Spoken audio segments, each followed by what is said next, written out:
essas informações que eu passo para vocês, essas informações científicas. Porque os atributos invisíveis de Deus, assim o seu eterno poder, como também a sua própria divindade, claramente se reconhecem. Quem pode desafiar a gravidade? Vai andar sobre o mar. Vai soltar de um prédio de 50 andares. Ninguém suporta a gravidade, ninguém vence a gravidade. E Paulo vai dizer, claramente se reconhece, desde o princípio do mundo, sendo percebido por meio das coisas que foram criadas. O que Paulo está dizendo aqui, como um astrônomo do século I?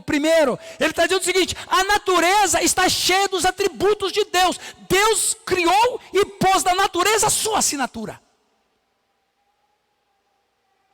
Há um ramo da teologia que se chama teologia natural. E trata exatamente essa questão. E mais, vocês sabiam que existe no nosso planeta 122 variantes antrópicas? O que são variantes antrópicas? O que são leis antrópicas? Também leis da natureza. Existem 122 variantes antrópicas. Antrópicas é do grego antropos, que é homem. Essas leis antrópicas só existem onde existe ser humano.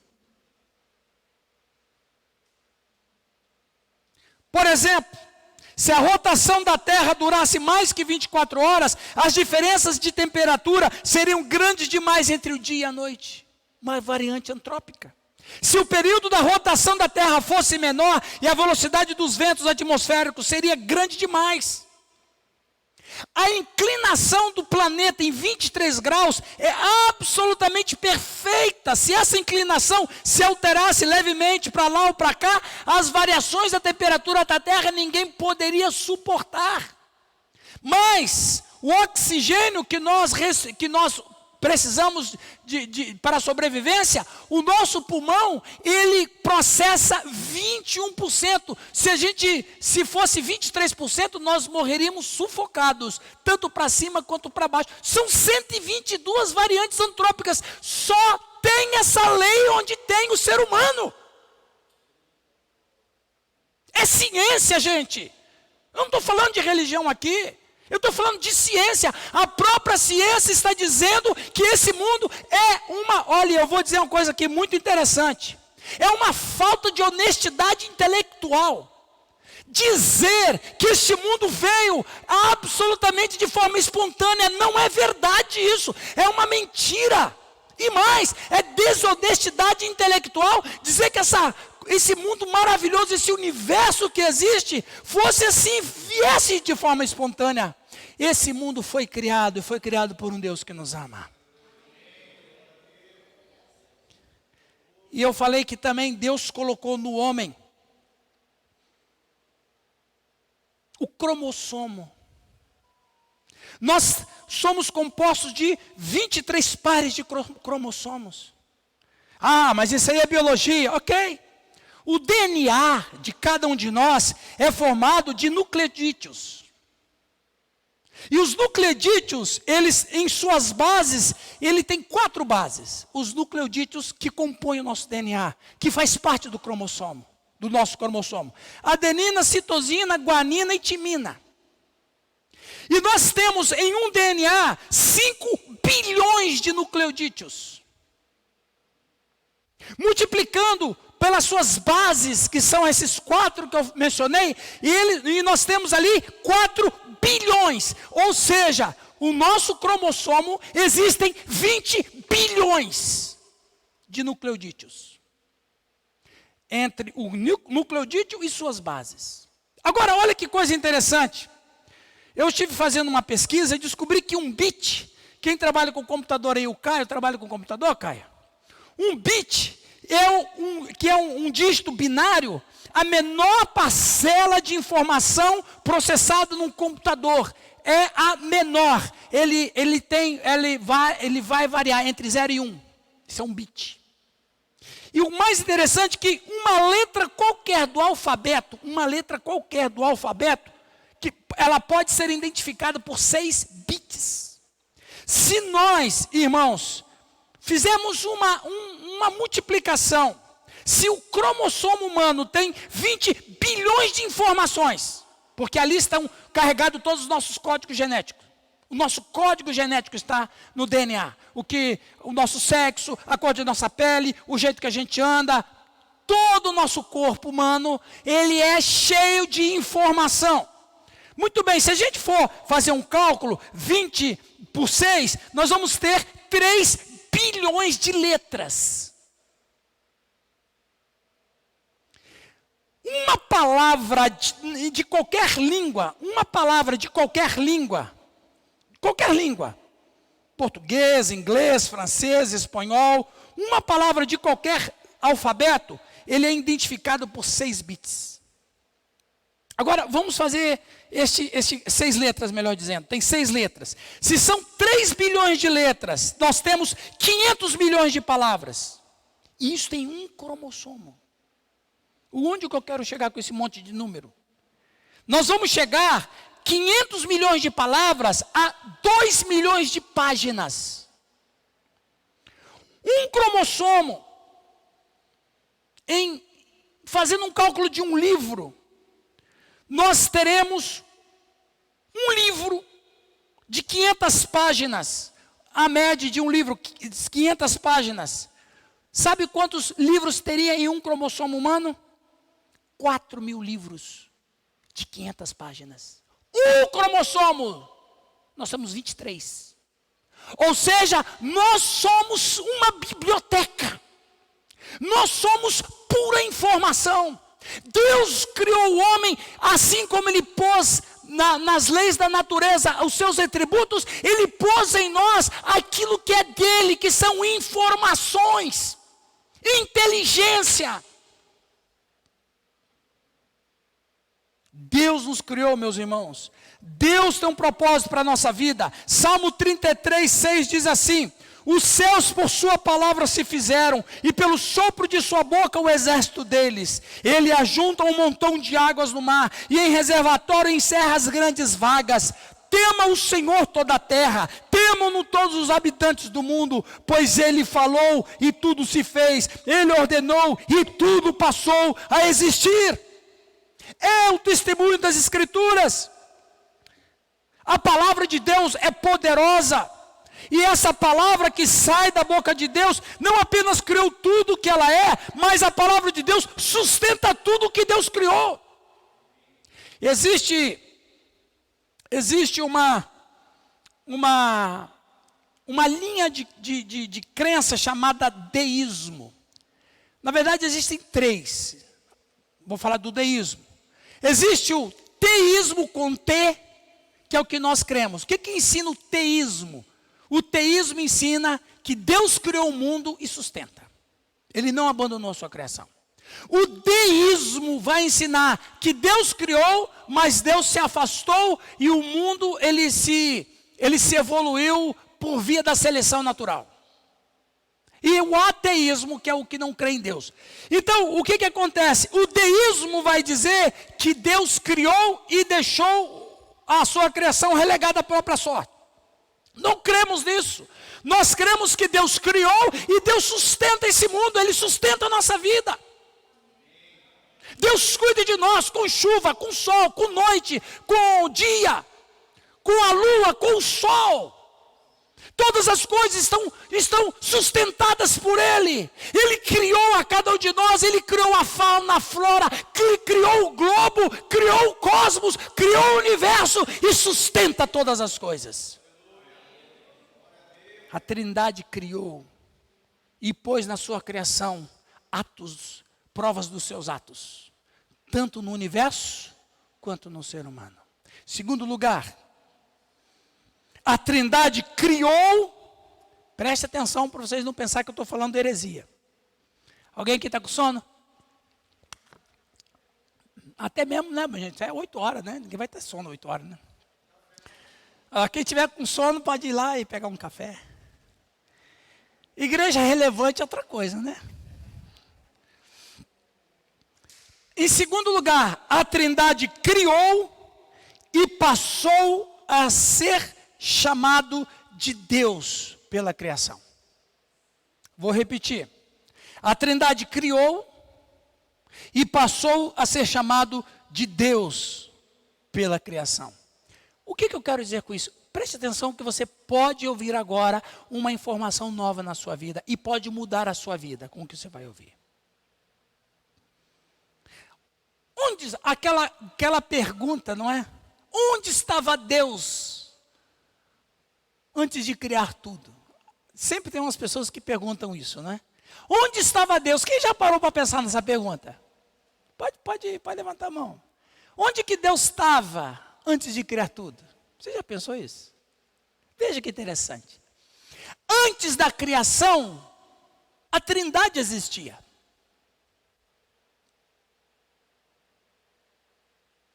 Antes da criação, a Trindade existia. E a Bíblia diz em Hebreus 12, 2, que a Trindade vivia numa eterna festa. A Trindade vivia numa eterna celebração. A Trindade se bastava. Pastor Rildo, que honra ter você aqui no meu auditório. A Trindade, você também, Lu. E a Trindade se bastava, a Trindade não precisava criar, porque a Trindade se bastava. Vocês estão entendendo? Estou falando da Trindade. A Trindade se bastava. Até que a Trindade decidiu criar. Quando a Trindade criou, neste momento, qual vai ser a relação da Trindade com a sua criação? Deus. Olha o que diz lá o Gênesis 1:1. No princípio, criou Deus. O que Moisés está falando? Ele quer falar o seguinte: que quando o ser que criou vai se relacionar com a sua criação de uma maneira de adoração. É como se fosse assim.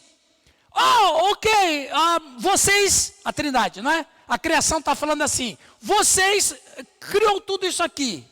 Como é que a gente vai chamar vocês? Deus. O que é Deus? Deus é um ser que por causa do seu ato criativo merece ser adorado. Ok, então a partir de hoje nós vamos chamar vocês de Deus.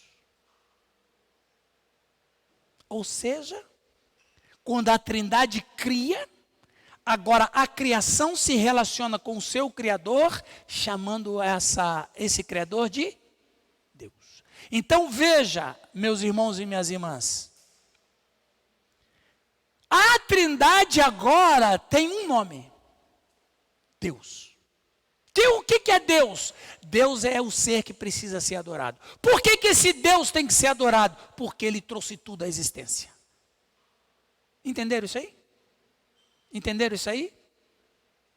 Mais do que a gente possa imaginar, Deus é um título, não é um ser. A gente trata como ser. Mas a palavra Deus é um título. Que título é esse? Da Trindade. O ser que existe é a Trindade. E essa Trindade tem um nome: Deus. Agora, a relação da criação com o que o criou é de adoração. Então, a Trindade criou, passou a ser chamado Deus pela criação, e a relação da criação com o Criador é de adoração. Então, agora a criação adora este ser que os criou, e este ser que os criou se chama Deus.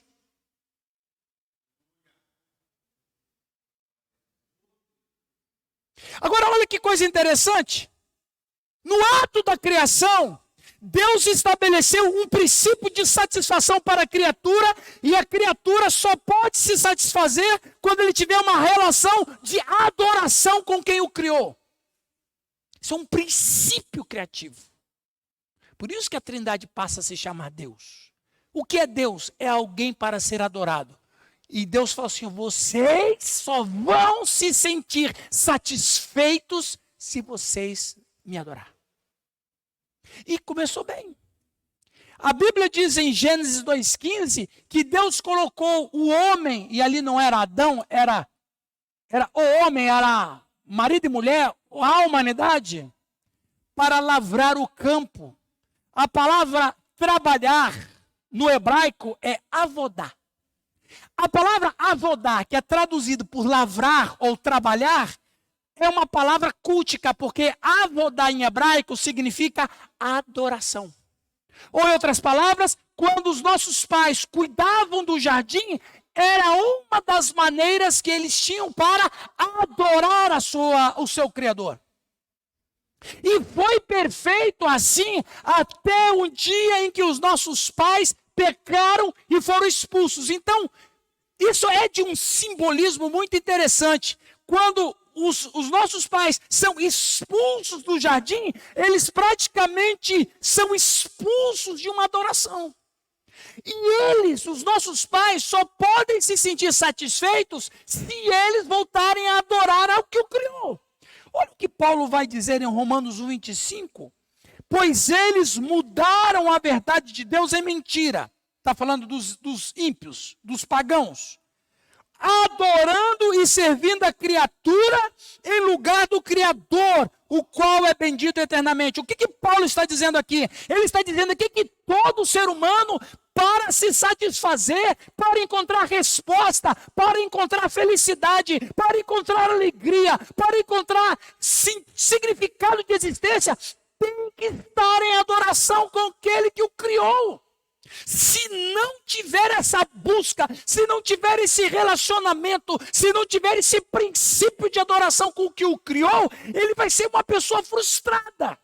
Mas o ser humano não quer saber de Deus por causa do pecado. Mas ele tem a necessidade de adorar. Então o que o ser humano faz? Vai adorar a criatura. É isso que Paulo está dizendo. Vou repetir. Mudaram a verdade de Deus em mentira. Qual é a verdade de Deus? Qual é a verdade de Deus nesse tópico? Que eu tenho que adorar ao meu Criador para me satisfazer como ser. Essa é a verdade de Deus. Mas eles mudaram em mentira. Por quê? Porque eles falaram assim, não, de fato a gente precisa adorar. Mas nós não queremos adorar a Deus. Então a gente vai adorar qualquer coisa. Os antropólogos, principalmente quem estuda antropologia missionária, e nós temos essa matéria no seminário, diz o seguinte, não existe em nenhum planeta, em nenhuma parte do planeta, nenhuma tribo de índio que não adore. Nunca existe. Quem ensinou o índio a adorar? Inclusive, pastor Giovanni, não sei se vai ser nessa terça, mas nós vamos trabalhar exatamente essa condição psicológica. E eu vou estar levando lá no curso princípios de psicologia e psiquiatria, de psicólogos e de psiquiatras que não são cristãos, mas que depois de muito estudar a mente humana, todos esses que eu vou trazer chegaram à conclusão: o ser humano o ser humano só encontra satisfação em religião. A gente entende o que eles querem dizer, não é religião, é Deus. Todos nós temos essa necessidade. A Salmo 69, 34 vai dizer: louve-me os céus e a terra, os mares e tudo quanto neles se move. Então veja, há no coração do ser humano, irmãos, em cada criatura, a necessidade de adorar aquele que me criou. Uma pergunta filosófica: por que existe alguma coisa em vez de nada?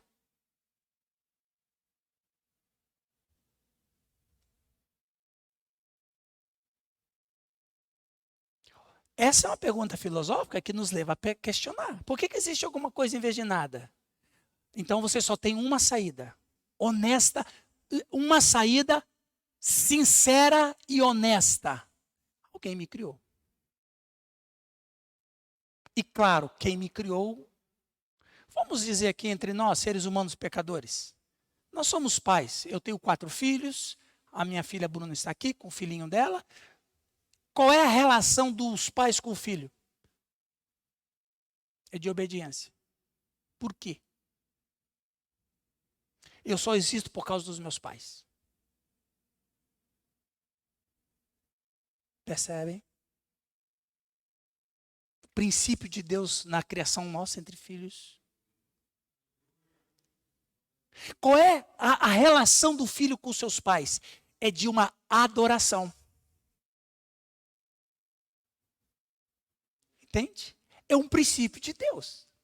Claro, a adoração não nos pais como Deus, mas esse sentido da adoração é muito amplo. A palavra, daqui a pouco eu já vou falar sobre essa questão. Olha o que diz o Salmo 148. Aleluia! Louvai ao Senhor do alto dos céus, louvai-o nas alturas, louvai-o todos os seus anjos, louvai-o todas as suas legiões celestes, louvai o sol e lua, louvai-o todas as estrelas luzentes, louvai os céus dos céus e as águas que estão acima do firmamento. Eu quero perguntar, como é que essa natureza vai louvar? Esse é um erro nosso. Imaginar que louvar é só cantar. Como é que a natureza louva? A natureza louva. Você sabe como que uma bananeira louva a Deus?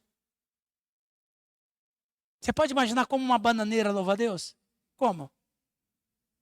Dando os seus frutos. A natureza louva a Deus produzindo aquilo que Deus deu ordem para ela. Daqui a pouco falo mais sobre a natureza. Aí o salmista está louco aqui. Como é que o sol vai louvar a Deus? Brilhando. A única criação que Deus fez que o louva com inteligência somos nós. Ele nos fez a sua imagem e semelhança. E eu só encontro satisfação quando eu estou com o meu Criador. E mais, louve o nome do Senhor, pois mandou Ele, e foram criados, e estabeleceu para todo sempre, fixou-lhe uma ordem que não passará. Louvai o Senhor da terra, monstros marinhos, e abismos todos, fogo e saraiva, neve e vapor, e ventos procelosos. Olha que coisa interessante. Que lhe executam a palavra, montes e todos os outeiros, árvores frutíferas, e todos os cedros, feras e gados, répteis e voláteis. Aí ele conclui, falando do ser humano, reis da terra, e todos os povos, príncipes, e todos os juízes da terra, rapazes e donzelas, velhos e crianças. Bom, aí é com a gente, né, pastor Giovanni? Velhos, né? Velhos e crianças. Louve o nome do Senhor, porque só o seu nome é excelso, a sua majestade é acima da terra e do céu. Agora, e a criação? E a natureza? E a natureza? Nós estragamos a natureza. O ser humano, em Adão e Eva, nós corrompemos a natureza. Ela tem também um princípio de adoração, mas a adoração dela está tortuosa. Por quê? Olha o que Paulo vai dizer. E eu vou falar uma coisa interessante aqui. Sabe quem se alegra muito com a conversão do pecador? As flores do campo. As águas do mar. As águas dos rios. O sol e a lua. As estrelas. Por quê? Porque quando Deus criou o planeta e o universo, Ele criou o planeta e o universo e criou o homem à sua imagem e semelhança, Ele deixou toda a criação ao cuidado do homem. Vocês vão dominar a terra. Eu falei isso aqui no curso Reino de Deus. Vocês vão dominar tudo. E toda a criação está agarrada com vocês. E toda a criação vai me adorar. E como vocês são a imagem e semelhança da Trindade, a adoração da criação vai ser uma adoração por união com vocês. Quando o homem pecou, toda a natureza caiu com ele. Você sabe o que a natureza precisa? Voltar até a adoração. Olha o que Paulo vai dizer em Romanos capítulo 8. Preste atenção nesse texto que é fantástico. Romanos 8,19. Não precisam abrir, eu vou ler para vocês. A ardente expectativa da criação. A ardente não é uma expectativa qualquer. É uma expectativa com ansiedade. A ardente expectativa da criação aguarda a revelação dos filhos de Deus. Pois a criação está sujeita à vaidade. Não voluntariamente. Ela não quis ser vaidosa, ou ela não quis ser rebelde, ou ela não quis produzir cardos e abrolhos. Mas por causa daquele que a sujeitou, na esperança de que a própria criação será redimida do cativeiro da corrupção. Quem pôs a criação no cativeiro da corrupção? Os nossos pais. Para a liberdade da glória dos filhos de Deus, porque sabemos, Paulo está dizendo, os cristãos, né? Porque sabemos que toda a criação a um só tempo geme e suporta angústias até agora. Veja, ele está dando ares de pessoais para na criação. E não somente ela, a criação, mas também nós, que temos as primícias do Espírito, igualmente gememos em nosso íntimo, aguardando a adoção de filhos, a redenção de nosso corpo. O que Paulo está dizendo aqui? Que a natureza, ela sabe que ela só pode voltar ao que era antes, ao estado de perfeição, na conversão do ser humano. Por quê?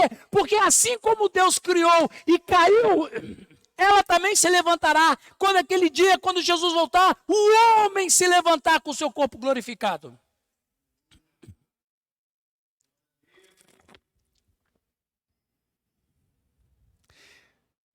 Meus irmãos, a coisa é muito profunda. Agora, eu quero terminar esse ponto e ir por último, senão daqui a pouco já é meia-noite. O que é adoração? De acordo com a Bíblia. Quando a gente fala de adoração, as pessoas já pensam numa banda de louvor, ou aqueles que são mais tradicionais, corais, piano. Eu gosto de piano. Hino do cantor cristão. Eu fui criado na vida cristã cantando hino do cantor. Eu acho bonito o hino. É muito bom, né, pastor Rildo? Mas quando você fala de adoração, quem gosta de música worship, viu que chique? Quem gosta de música worship, pensa que é isso aí. Quem gosta da coisa mais tradicional, pensa que é hino do cantor cristão tocado ao som do piano. Mas não é. A Bíblia fala no Antigo e no Novo Testamento, quando fala de palavra adoração, no Novo Testamento a palavra é proskunel. A palavra proskunel, que é traduzida por adoração, significa se ajoelhar ou prostrar-se ou fazer homenagem a alguém maior do que eu. Isso é proskunel, que é traduzido para adoração. E também no Antigo Testamento, no hebraico, a palavra mais comum traduzida como adoração é shahar. Shahar significa, tem o mesmo sentido que proskunel, significa se prostrar diante de um monarca. Veja, em ambas as palavras, do hebraico e do grego, adoração significa uma coisa só, se curvar diante de alguém maior do que eu. E se curvar diante de alguém maior do que eu, só tem uma palavra, obediência.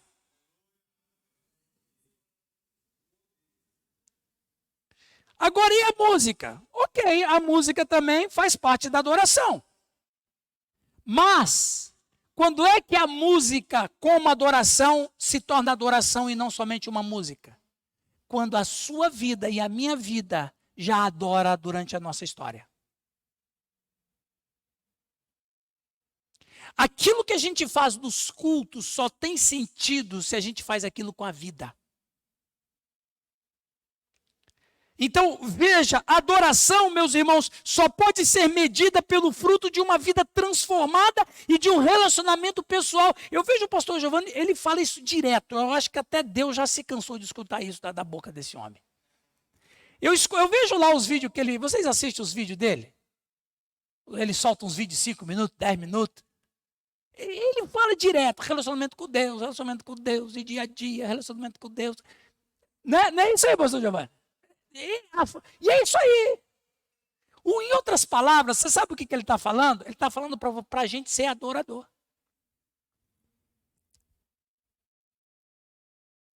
Porque só nesse sentido de adoração que a gente encontra satisfação em Deus. Amém, meus irmãos? Eu quero terminar com o último lugar. A Trindade criou o homem e o homem só se satisfaz em Deus. Tem um versículo que pouco se fala, pouco se prega, mas eu sempre prego nele porque é um versículo que para mim faz muito sentido. Eclesiastes 2,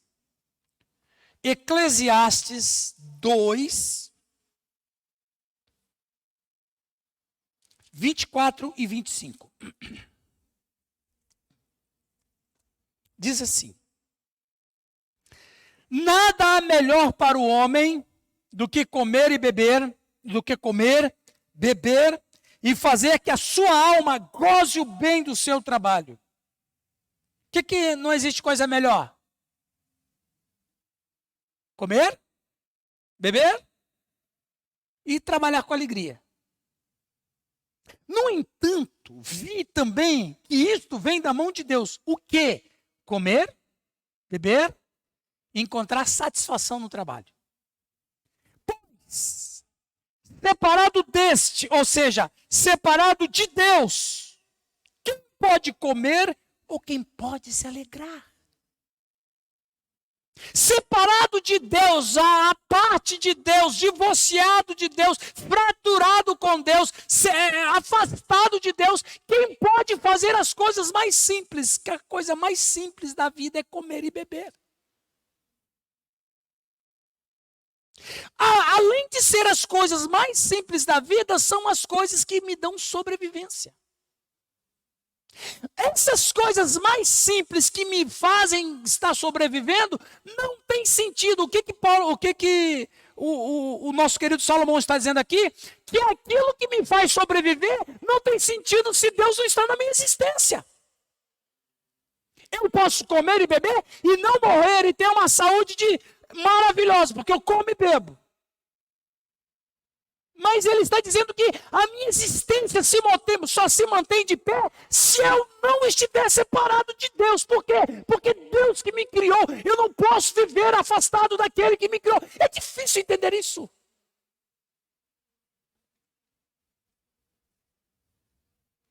A classe dos filósofos no Ocidente, a nossa filosofia, o tronco dela é grega. A classe dos filósofos se levantaram para estudar o ser humano. E sabe qual é a única preocupação deles? É descobrir, encontrar uma razão na filosofia. Por que o ser humano é tão deprimente? E aí, eles vão chamar o ser humano de antropos. E a palavra antropos significa aquele que olha para cima. A questão toda é que os filósofos chegaram a essa conclusão. Por que o ser humano olha para cima? Eles vão dizer, porque o ser humano procura significado. E por que o ser humano procura significado? Porque ele está sem identidade. E qual é a identidade do ser humano? É estar com aquele que o criou. No princípio, criou Deus, os céus e a terra. A partir de hoje, vocês, criação, vão se relacionar com a gente como Deus. Hoje vocês vão chamar a gente de Deus. Nós vamos ser Deus para vocês. E vocês só vão se realizar com a gente, adorando a gente, vivendo com a gente. Albert Camus, o famoso filósofo francês existencialista, ele diz que o significado da vida é a mais urgente das questões. O Fyodor Dostoiévski, um escritor russo cristão, ele dizia, o segredo da existência humana consiste não só em viver, mas em encontrar um motivo para viver. Agostinho de Hipona, um grande teólogo do século IV da nossa era, ele disse que o homem só se encontra na vida quando ele se encontra com Deus.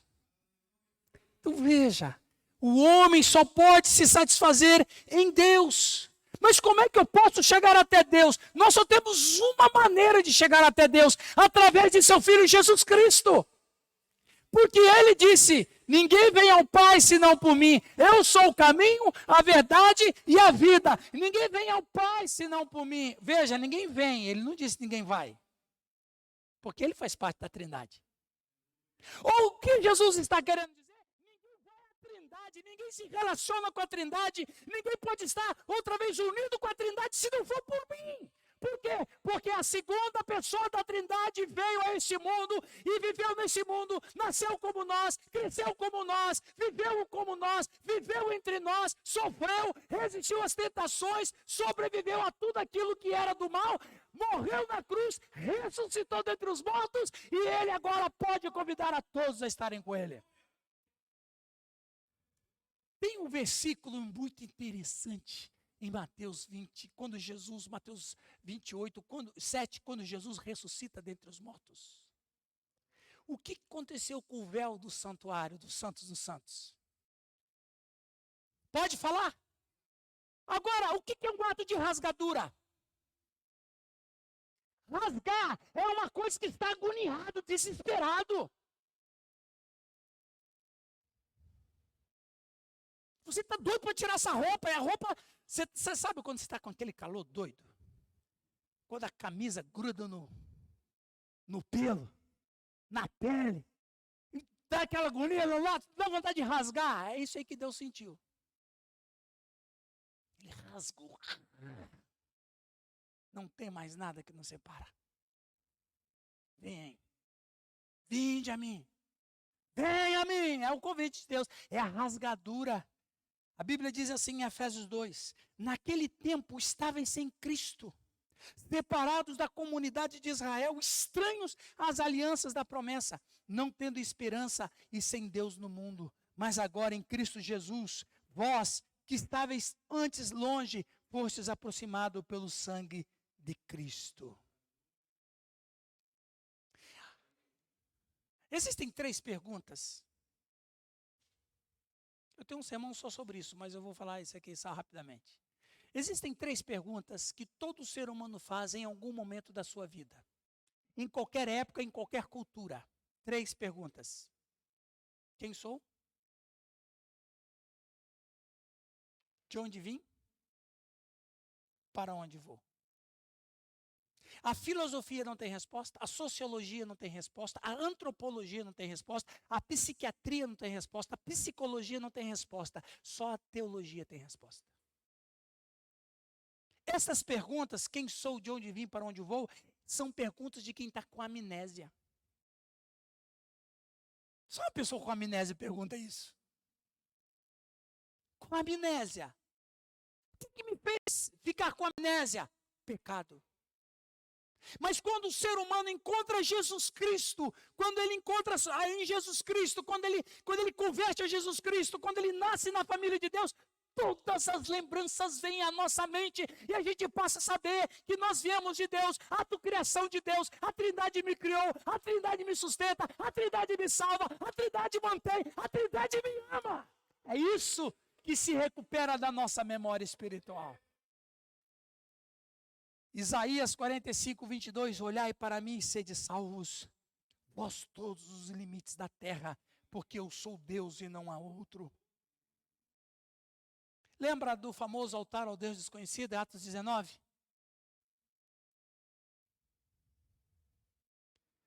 Há uma linha de história que diz que houve ali uma grande praga de gafanhotos, cerca de 150 anos antes, 150 antes de Cristo. Eles pediram para todos os deuses, todos que eles conheciam. Nenhum deus ouviu. Até que eles jogaram uma oração no ar. Se tem um Deus aí, por favor, nos salve dessa praga. Aí Deus falou assim, é comigo mesmo, não tem outro, né? Aí Deus cura eles da praga. Agora a grande questão, que Deus que fez? Não sei, então, mas ele merece, porque ele ouviu a gente. Aí tem um altar ao Deus desconhecido. É Deus mesmo. Olhai para mim e sede salvos. Nós, irmãos, precisamos voltar a ter comunhão com a Trindade. Jesus Cristo é o único meio pelo qual a gente volta para a Trindade. Amém, meus irmãos? Essa mensagem fez sentido para a sua vida? Você que está em casa assistindo esta mensagem, talvez ao vivo agora, ou talvez durante a semana, essa é uma pergunta que Deus faz para você também. Você não está precisando de reconciliar com a Trindade? E a Trindade está pronta para nos ouvir, está pronta para ouvir a nossa oração, nos atender e nos dar resposta aos nossos dilemas. Nós vamos ter uma palavra de oração nesta hora, vamos orar.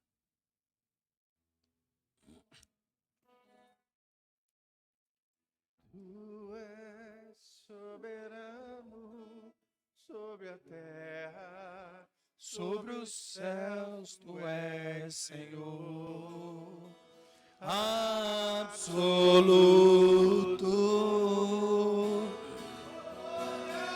Tudo que existe acontece, tu sabes muito bem. Tu és tremendo, e apesar desta glória que tem, tu te importa comigo também. E este amor tão grande eleva-me, amar-me a ti. Tu és tremendo. Irmãos, vamos orar. Você não precisa de achar uma religião. Você precisa achar a Trindade. E a Trindade só pode ser encontrada na pessoa de Jesus Cristo. Entrega a sua vida a Jesus Cristo. Faça uma decisão para Jesus Cristo. É a coisa mais especial e mais inteligente que você pode fazer na sua vida. Senhor nosso Deus, a tua igreja nesta noite canta para o Senhor. Porque de fato, só podemos ter sentido e significado se a gente viver numa relação de adoração com o Senhor que nos criou. Portanto, Senhor, que o Senhor fale conosco cada dia. Talvez, ó Deus, há pessoas que estão aqui dentro, que precisam se reencontrar.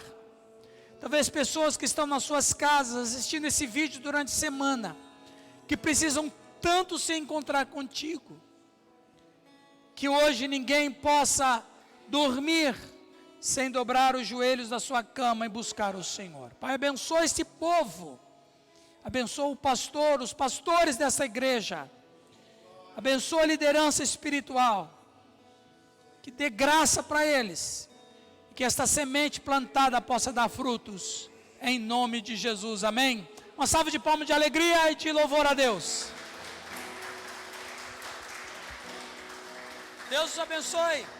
Amanhã estaremos de volta, com a graça de Deus. Amém? Levante as mãos para os céus, que o Senhor te abençoe desde Sião, que o Senhor faça resplandecer o seu rosto sobre ti e te encha com a sua paz, que o Senhor santifique o teu corpo, a tua alma e o teu espírito, até a volta de Jesus de Nazaré. Que a graça e a paz de Jesus, que excede todo entendimento, venha sobre você, em nome de Jesus. Aleluia. Amém e amém. Amém? Se alguém quiser ofertar, semear, fica à vontade, só vir aqui.